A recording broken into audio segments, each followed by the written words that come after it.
York, big city of dreams. I'm coming straight out. New York, big city of dreams. NYC.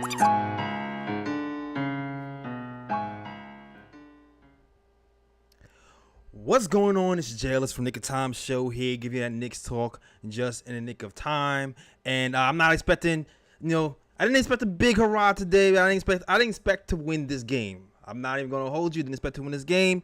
And the game kind of turned out the way I kind of expected it to come out. The Knicks lose to the Phoenix Suns, 118-97.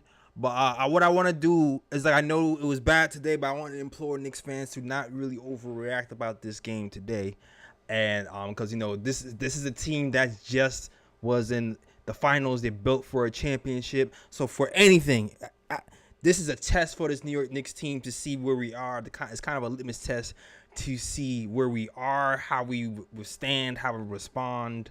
And we learned some things today. And listen, we saw some same old habits, but we also saw some little tweaks here and there from players that seems to be trying to get a little bit of heartbeat. But the Knicks at the end of the day lose to the Phoenix Suns, 118-97. Taking a look at this box score, you already know these top players over here. Devin Booker gave you 32 points. I was just happy that Devin Booker didn't go off for 70 in the Garden. I was tired of those types of games. He gives you 32 points. Chris Paul gives you 14 and 10 assists. Cameron Payne gives you 13. Mike Calgary gives you 10. Jay Crowder gives you 11. DeAndre Ayton gives you 14 and 13 rebounds. While the Knicks, Julius Randle, single digits for today, only gives you 9 points. Saw double teams all night. Kemba Walker, though, gives you 17 points on the night with 2 assists and 3 rebounds. Emmanuel Quickly gives you 16 points and 4 assists in only 19 minutes. And that's all I really want to talk about. Everybody else was kind of a dub. We saw RJ Barrett gives you 10, and that's all she wrote. And it's been the same old story. The Knicks can't hear me on the phone? They can't hear me? Okay. They said they can't hear me. It's been the same old story with these Knicks. It seems like the Knicks have been... Let's see. It seems like the Knicks... They've been getting off to certain starts, right? For this game, it seems like the Knicks did a admirable job, at least these starters, starting the game and fighting back.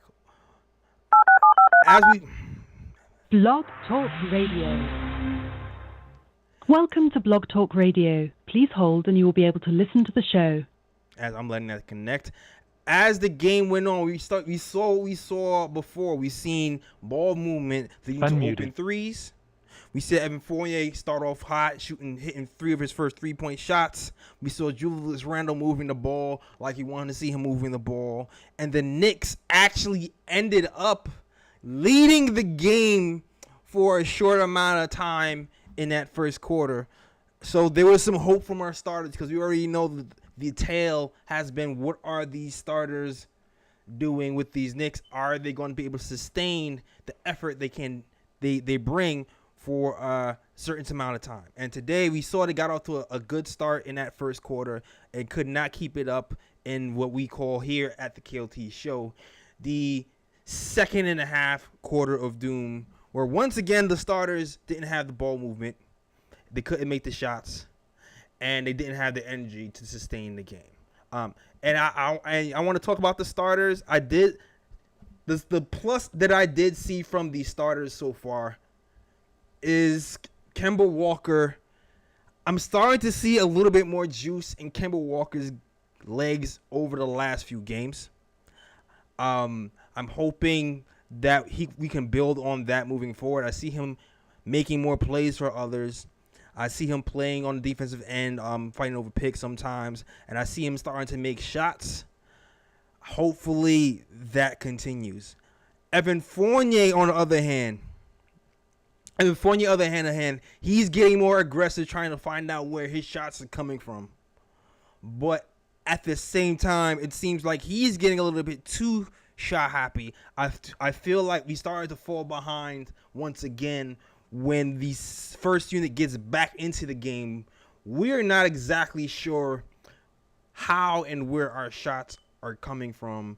We're not disciplined enough to keep going to the things that were working and execute our offense properly. If you're going to the numbers, right?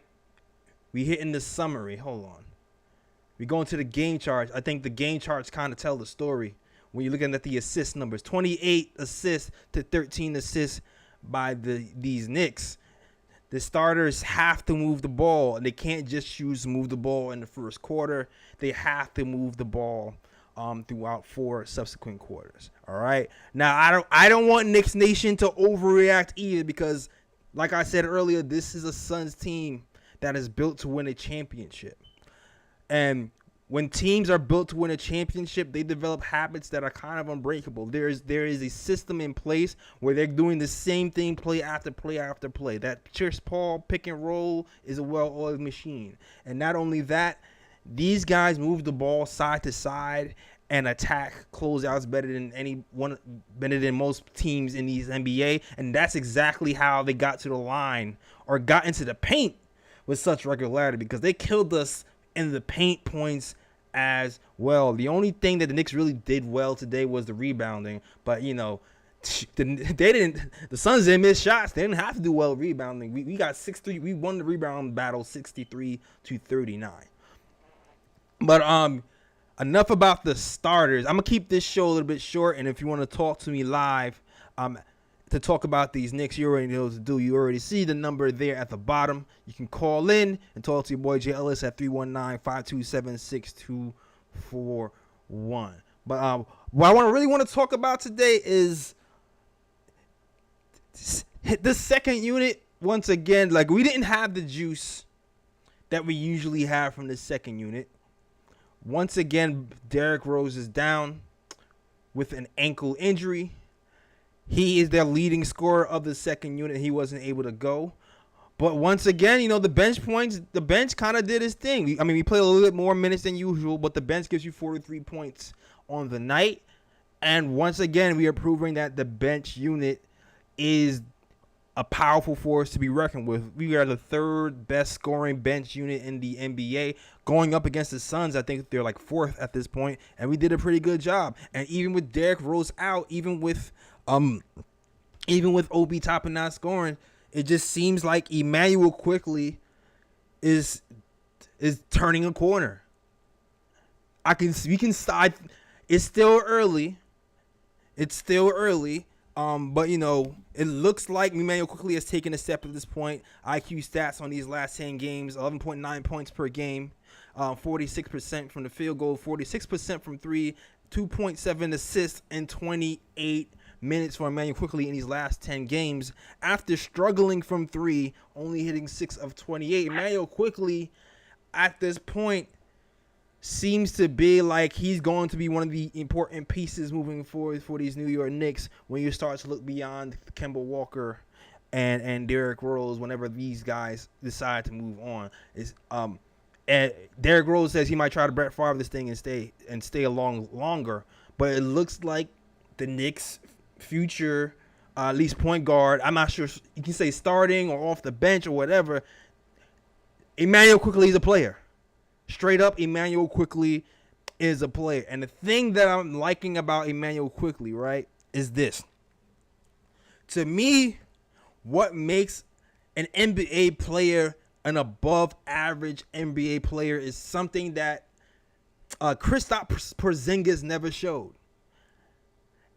And what did Kristaps never show? Kristaps never showed that he had the ability to take advantage of mismatches on one-on-one situations. And when he was here, that was one of the biggest things I was worried about. I was worried about that. Of course, I was worried about, his health.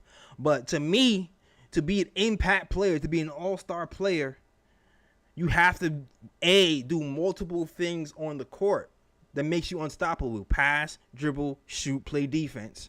And it's at this point, it seems like Emmanuel Quickley will be able to do all those things. You saw what he did against Chris Paul today. He made him work. Once they stopped calling that the side-to-side swipe stuff, he was doing that with regularity. The passing has gotten better. He hasn't made as many crazy boneheaded mistakes on the court in these last 10 game stretch. But also what we're seeing is when Quickly has a bigger man on him, he's able to get to the basket with regularity, or he's able to kick it out to open shooters regularity. He's able to create better open shots for himself or his teammates around him when he gets that mismatch. And that is a very important trait to have as an NBA player. That kind of makes you like a little bit better. Like that makes you a little bit more than a role player in my eyes. That makes you a little bit more of a role player in my eyes. And we're starting to see that with regularity, the way he's breaking down people off the dribble and hitting threes with regularity. All right. And that mixed with defense makes me really believe that Emmanuel Quickly, long term for this team, is going to be a nice addition for us. Also, we saw today Quentin Grimes. Quentin Grimes got his minutes, some really good minutes. He had his first minutes the last game. But today he shot a little bit more. He shot 2 quick threes. They didn't make it. They rimmed out. But we already know how that goes for the rookie. Those shots are going to fall eventually. They still look good. I like that he played meaningful minutes. I like that the defensive intensity of Grimes seems like is going to be the real deal. I expect Grimes if he gets more minutes, or if Derrick Rose sits longer, to get more comfortable. I'm not sure how long Derrick Rose will sit. He's not ruled out to play against the Atlanta Hawks tomorrow. But while we have Grimes, I really can see how he can fit with this team as a D&3 guy. Though he did have like a turnover towards the end where he drives left. I always had an inkling that he had a problem driving left. I kind of talked about that in Summer League, and as soon as I talked about it in the Summer League, he cleaned it up. But that's the only really blatant mistake I've seen him make today, aside from some kind of like defensive fouls. But to me, a lot of those fouls were pretty much refs picking on the rookies, in my opinion, really, right? So, like, the real test. So, what I like from this game, I liked what I saw from Quickly. I liked what I saw from Grimes. I saw a heartbeat from Kemba. What I also liked, and people might not like this point of view, but when the third quarter came, I'm looking at the posture. I'm looking to see if the shoulders are held down. I'm looking to see if there's fight in this team, or if they're throwing in the towel. Right? When they got into the thick of the game, and Devin Booker is hitting tough shot after tough shot, I do like that the first unit got in there and showed some pride and fought back.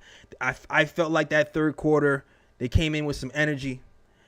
They tried to fight. They hit some threes. They played with more pace, and they didn't put their heads down when they got punched in the mouth. This team is a really good team. They're competing for a championship, right? And before we can execute correctly, we have to execute in our minds and in our habits first. And I do like how they even though all the plays weren't perfect, everything wasn't perfect, the effort and the pace was there, and that's something we haven't been seeing in these last few games. But overall, you already know what it is. The ball movement has to get better from this first unit. We have to get more consistent on that side of the ball, and we have to get better defensively if you want to actually compete and take that next step and be a playoff team and be a second-round playoff team. Real team, the real test is coming up tomorrow against these Atlanta Hawks. I'm not going to lose too much sleep over this Knicks Suns game, but tomorrow I really want to see the Knicks really take it to the Hawks. The Hawks are struggling. They took it to us in the playoffs last year. This one is personal. I expect Julius Randle to have more than 9 points. I want to see what these new additions Evan Fournier can do. And I also want to see the evolution of Quickly and Obi Toppin and these guys continue. All right? And that's what I'm looking forward to. But salute to the channel. Salute to the chat. No Raw today, or he be out on Fridays. Ryan was like, "Oh, we playing the Phoenix Suns today. I'm not trying to do these shows with the Phoenix Suns. He figured he's gonna lose, but that's not right because your boy Jay Ellis is holding it down for you and talking to these Knicks. Best Stat of the night for the Knicks fans. Elfrid Payton, 0 points, 0 rebounds, 0 assists. The Elfrid Payton revenge game didn't really happen. It didn't happen because he didn't see the court. I mean, I know they won. I know the Phoenix Suns won, but the Elfrid Payton revenge game never really happened in my eyes. All right. First caller up, man. First caller up. Let them know. Pass him through Fritz. Let them know what your name is and where you're from and what do you want to talk about. JL, what's good, man? Can you hear me? Yep, I can hear you perfectly fine. All right. RJ from New Jersey. First off, man, I hope you had a good Thanksgiving, you and your family. Hope everything did good. Mm-hmm. So it's my first time. I want to ask you what your opinion is on RJ Barrett right now, because I feel like some of his struggles, some of it's due to the system, not playing him in the right lineups all the time. Right. I feel like if we can get him running with the second unit more, right, he'll be on the break. He'll get some more offensive sets. But at the same time, I do feel like if you're truly a great scorer, you can make do with what you have. And a lot of times we see he doesn't have the biggest bag to dig into. And a lot of the things he does well, but he doesn't exactly do anything great outside of the bully ball. So I want to know, do you think his inconsistencies are more to the team, or is it more on him? I feel like it's a little bit of Appreciate both. you taking it. No problem, man. I feel like it's a little bit of both.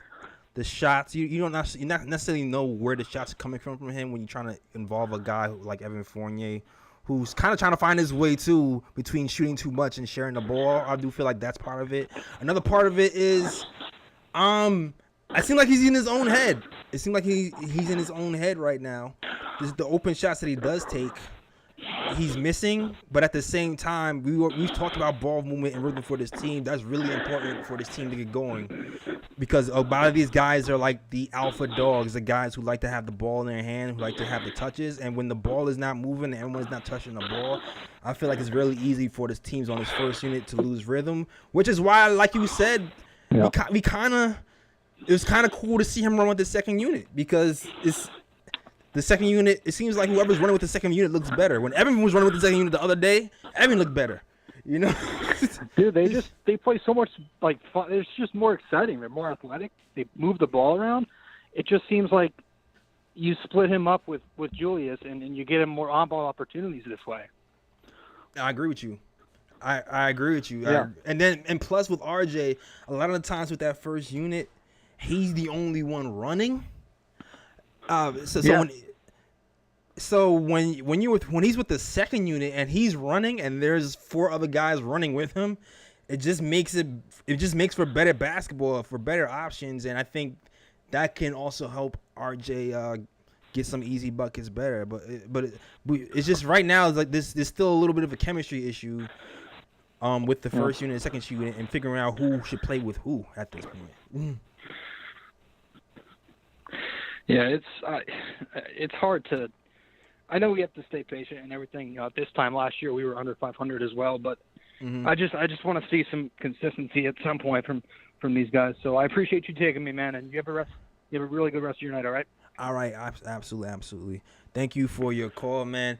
Yeah, no, RJ's been a topic of conversation for these last few weeks. He's had a stretch where he scored like 4 or 5 games of 20 points. Tricky Nicky, if you want to call, I think you're asking for a link. There is no link. You got to call that number. There's a number right there, 319-527-6241, if you want to call into the show. And our guy, Fritz on the back end, he'll talk to you and patch you into the show, and you can talk to me live and let me know what you want to talk about, okay? But yeah, I'm concerned a little bit of RJ too, because I'll say that this stretch has kind of gone longer than I've wanted to. He did make a few good moves to the basket. He had the toughest assignment on the night in guarding Devin Booker, who was a brutal scorer. And you know what? He did all right 1-on-1. He did okay in the 1-on-1, and I know Devin Booker scored 32 points, but he hit some tough shots, man. Devin Booker was just Devin Bookering. Like, what are you gonna do? But I'm a little concerned about RJ right now. I do think he'll snap out of it, because we've seen him snap out of it last season. I'm just waiting for that time when that first unit and RJ can start to hit some more shots consistently, man. Because these guys are workers. These guys are workers. If you can hit 41% last year, I feel like you can at least sniff that this season. All right. Next caller up. Let us know what your name is and what you want to talk about, sir.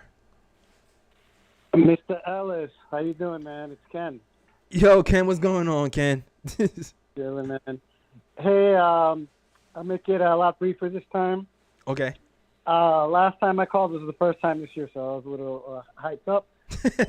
But yeah, I just I wanted to get your opinion because I'm looking at the team, and we're still seeing a little bit of the frustration where there's like some lack of focus, lack of hustle, and you saw in like transition, these guys are getting wide open threes. Right. So you definitely want to see that cleaned up. But one thing I was going to ask you is going to ask your opinion on is, do you think RJ and Randall are a good fit? Because to me it sounds crazy, but the reality is because they've been there playing together now 3 years. But to me, last year I think was an aberration, especially since most of the year there wasn't fans, and both of them shot over 40%. But I just don't see them either one as a true 40% 3-point shooter. Right. And and it seems like they really kind of occupy the same spaces. Like if Randall's not going to be on the posting up, it seems like they're kind of occupying the same space. So what's your opinion on that? Am I crazy? I would say that was my concern the first season when they both got together.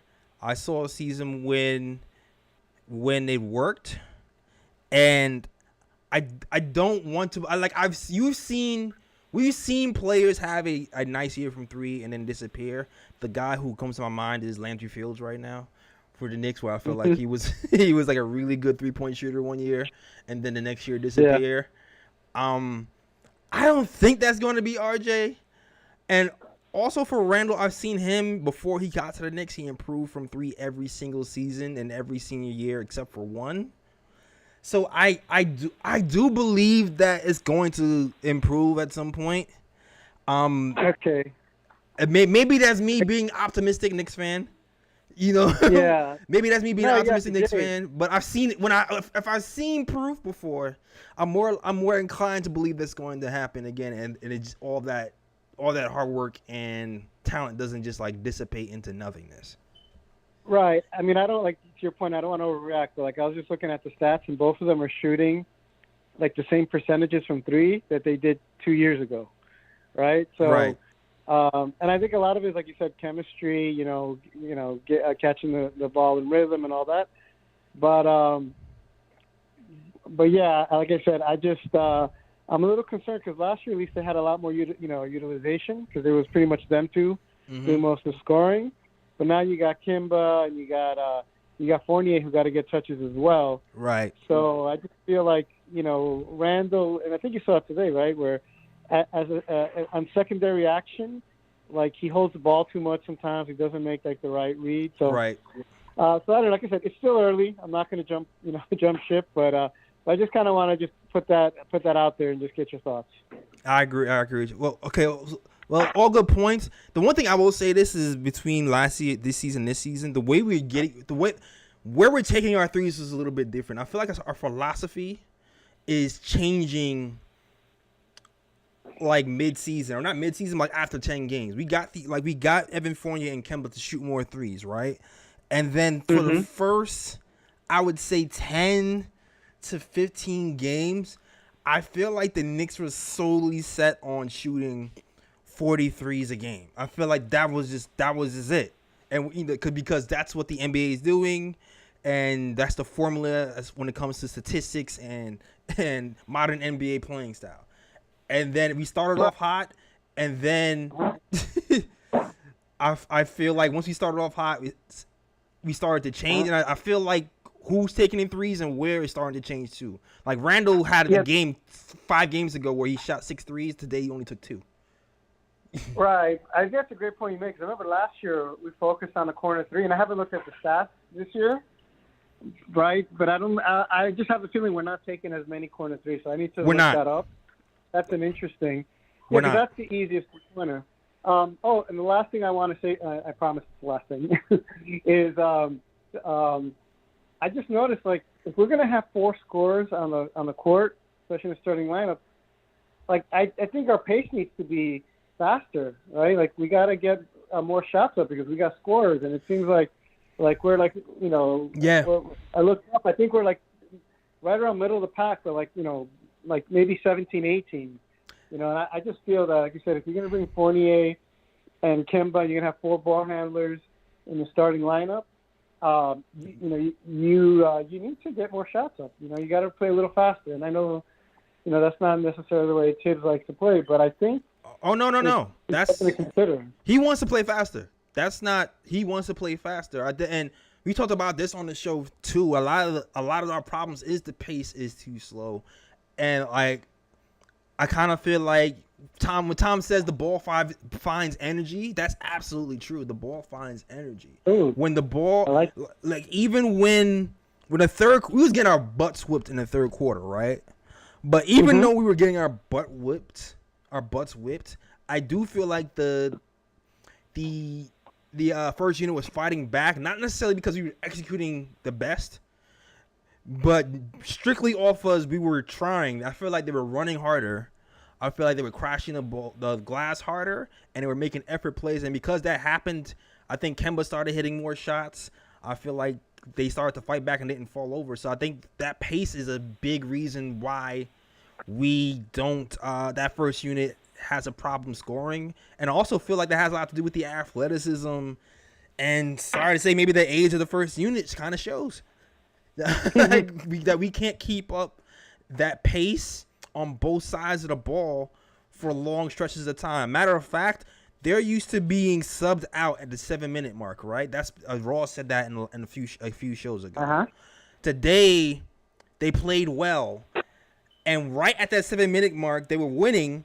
And then I feel like their win started to take over. They started playing more sloppy, and they got taken out a little later. But that's when the Phoenix Suns started to take over. And I feel like that's happened 2 games in a row.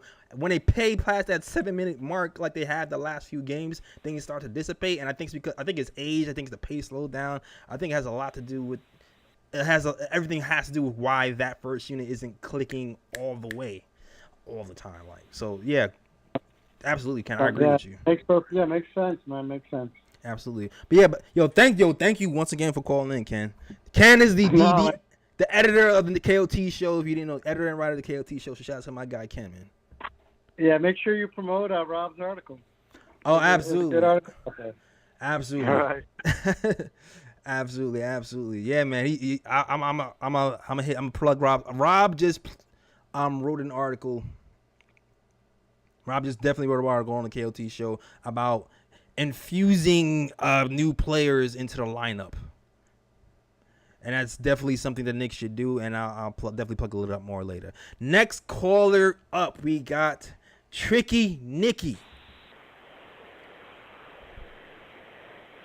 Hello. What's going on, Tricky Nicky? Where are you from, first of all, Tricky Nicky? Because it's your first time calling. I'm from Michigan. I grew up in Michigan. I watched the 88-89 Pistons.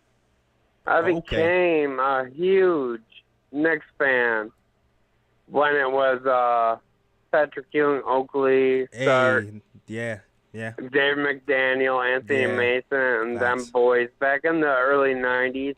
But I just want to say, shout out to Knicks Fan TV. Okay. Shout out to Flight Sports TV. Shout out to Sports 5 TV. Shout out to CT, The Streets Are Buzzing. Shout out to this show. If you're watching this show and listening right now, hit those likes, subscribe, hit that reminder bell. Guess what? I just clicked it. I clicked the reminder bell. I'm already subscribed. But, this team in New York we got is sketchy. Their offense is stagnant. Mm-hmm. We can't figure out what we're doing, and our defense isn't there like it was last year. Right. So I want your thought on that. And then also I'd like to add Obi Toppin tonight and Tibbs playing 13 to 14 deep tonight makes me believe, as a Knicks fan, I'm a Knicks fan for life, but they're not going to they're missing something. They already know it. Well, And to lose to Phoenix isn't a bad thing. They're a hot team. right. But we lost to Orlando twice, That hurt us. and we got to figure this out. And how do we figure it out if Julius Randle was the guy a year ago Yeah. and he's not there for us this year? I almost feel like he's being pushed aside in a way, but it's not looking good for New York. And we got 3 hard games coming up. Brooklyn. Well, we got Atlanta, then Brooklyn, and Denver. Like, we could easily be sitting at 12 and 14, you know, Yeah. 10 and 12. You know, we could be bad. Yeah. But it's not the time to worry. I'm not worrying yet, but I am a little worried how this team is gelling right now. What do you think? Yeah, I understand, man. Thank you for the call. The expectation is a little bit higher because of what we did last season. So I think everybody is a little bit worried because, you know, you're supposed to build from season to season. And the truth be told is the East is a lot tougher. So even the bad games aren't that bad. We have to kind of even grind out these bad games. The defense, we got guys like Kemba Walker and Evan Fournier who aren't exactly defensive dynamos. So we're going to have to play better team defense. And while we're trying to figure that out, we're going to have to. It seems like we're going to have to depend on that second unit to keep us afloat a lot more, and that's what Tom seems to have been doing over these last 6 games. Depending on the second unit a little bit more than usual, because you haven't seen Evan Fournier and Kemba Walker closing these games. You see more Emmanuel quickly, and you see more of those guys closing games, and which is great for us long term. But for us to have a successful season this season, we're going to have to see more return on Evan Fournier and Kemba Walker. And we talked about this before as well. It seems like what we might have to do long term might have to be separate Kemba Walker and Evan Fournier altogether, maybe put in Alec Burks or Emmanuel Quickly in that starting lineup to kind of solve both problems, because both Emmanuel Quickly and Alec Burks both play really good defense and play offense. And they might be might be a better fit to play with Julius Randle and that unit as well. We already know what's going to happen. The politics of the game. We signed Kemba Walker here to be a starting point guard for New York. He's an all-star. He has the reputation of all-star. So Tibbs, and rightfully so, is going to give him every opportunity to do that and to earn his keep. And until he does that, he's not going to take him out the starting lineup. He's going to do what he's been doing, is cut his minutes when he's playing bad and try to extend them when he's playing good. So that's exactly what's been happening. All right. So and like I listen, this is a good team that we lost to. We had a worse record last year, so I'm not too panicky. I did want to do better. I did want to beat the Orlando Magic and have a better record than this. But I'm still hoping that we can find some type of synergy with this first unit. I'm seeing flashes here and there. We need to have more sustainable basketball with more ball movement, more pace, more offense and defense on both sides of the ball, and I think we'll be fine. That's going to be up to Tom to pull that out of him. I do feel like more practice time will pull that out of him as well. But until that happens, we're going to have to rely on that second unit. Yeah, pretty much all I got to say about that situation, man. Well, thank you for the call. Thank you for the call, man. Salute to the show, man. Salute to everybody else rocking with the KOT show. If you're loving the show, please hit that like and subscribe button. I'm doing the show dole today. My guy, Raw Hebrew Remnant, the guy from the YouTube channel across the street, I think he'll be back tomorrow. Ryan, he's out today. He already saw. He's like, I want no parts of this Knicks Phoenix game. I'm out of here. Don't even call to me, jealous. I'll see you later. So it's just me rocking with the KOT show today, breaking this game down for you. And of course, I'm joking about Ryan. Ryan just had prior engagements. All right. But salute to everybody in the chat. Salute to Carlton Vincent. Salute to old Skalupa player, Keenan Lampert. He says, I'm feeling like Jay from Florida right now. When you say Jay from Florida because you want Evan to be more involved in the offense? Because I do feel like Evan was pressing today. I feel like he was doing a little bit too much one-on-one. And I really would like to see more actual plays run for Evan, if that's what you're saying. Because I do feel like there was a lot of freestyle and a lot of A lot of bad shots, a lot of bad ISO shots from Evan and from Randall after they got such good shots and rhythm of the offense in that first quarter. You know what I mean? So, yeah, so salute to you. Salute to Tricky Nicky. We just called in. Salute to Rez0313. He says, are you still on KFTV? And I'm not on KFTV anymore.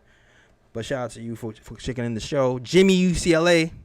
MVP of the night is McBride and the Grimes playing. Hell, man, listen.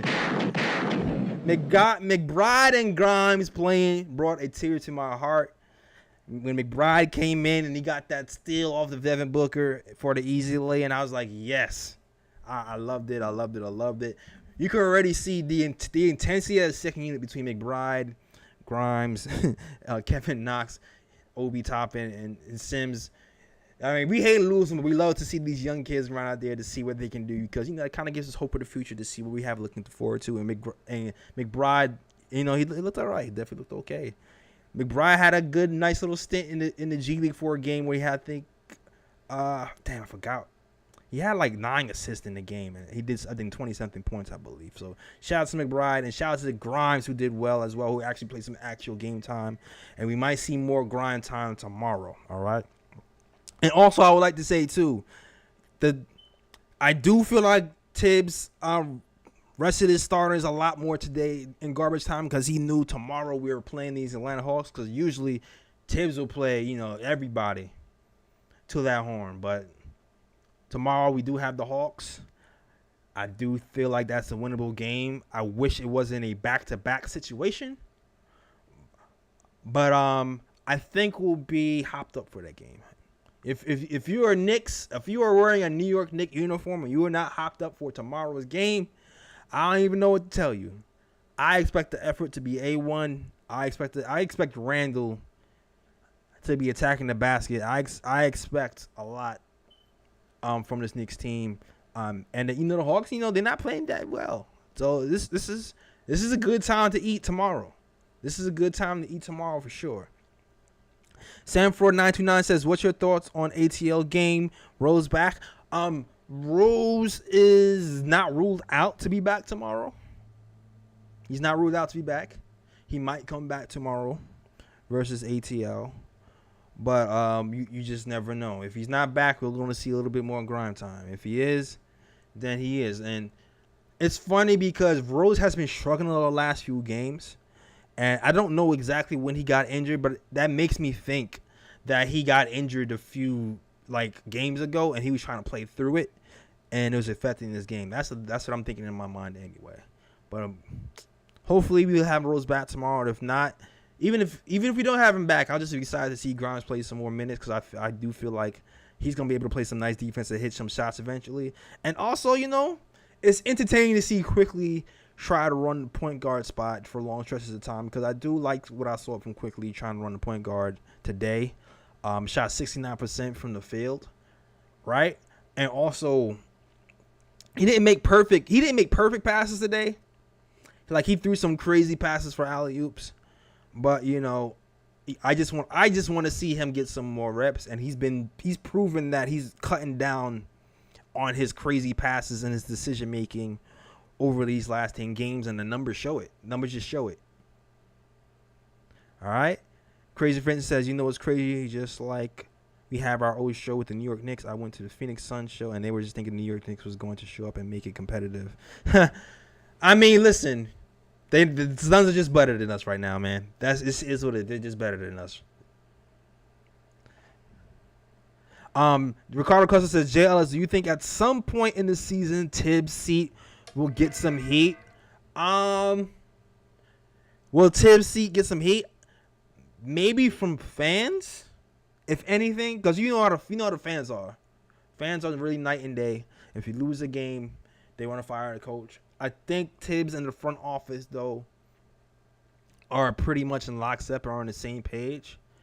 And I don't think that seat is that hot considering the success Tibbs had last season.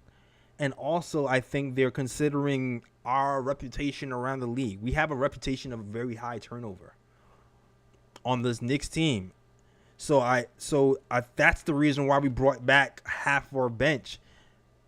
because we want to have consistency. And I think when you say Tibbs in a hot seat, to me that means a precursor to Tibbs being fired. I don't think that's what we're looking at right now. I don't think that's what we're looking at all. I think we're looking at a guy who's trying to improve the culture. He has improved the culture, and he has new players now, and he's just working on implementing that culture with the new players going forward. So I don't think Tibbs is in trouble at all. All right. Picks for Timmy says nothing hurt me more than seeing Alfred Payton smile. I hear that, man. I hear my man. All right, man. Listen. That's our show, man. That's our show. I don't have really that much else to talk about. So I like the quickly point guard experiment. I do like to see R.J. Barrett running with that second unit, and I did like to see that Kemba Walker seemed to have a spring in his step when things got a little bit competitive in the third quarter. I'm hoping he keep that energy going and build on top of that and play longer stretches of good basketball, and get that wind up, get that pace up, and able to keep that same wind and pace and intensity consistent, not just in that first quarter, but also when they return in the second quarter to give the second unit a blow, and also to start the third quarter. We need that from this first unit to be successful. All right, that is our show, man. Short one, short and sweet. Tomorrow we hoping to talk about a Knicks win versus the Atlanta Hawks. All right. I don't have any bro picks today, really. I'm not in salute to my guy Ryan G. Salute to my guy. I don't have any bro picks today, but hopefully we'll have some tomorrow. That is our show. You already know. Oh, before I close out, let me heed the word of my man Ken. Definitely listen. You got check out the nickoftimeshow.com. If you want to get some merch, all you gotta do is hit that catalog button to get that KLT hat. That's the KLT snapback, and also check out the new catalog opening up the Knicks rotation by my guy Robert Brunswick. Really relevant article by my guy Rob, one of the writers for the KOT show. Okay, that is all. Thanks for watching the show. Shout out to you guys once again. Ricardo Custer, CFA. It's the best mod in the game. Fritz Alessandor. All right. Anybody else is rocking with the show? That's it, man. We out of here. Peace. But as always, shout out the Worldwide West. Everywhere we go, we leave a worldwide mess. It's a mess out here, Knicks Nations. We out of here. Peace.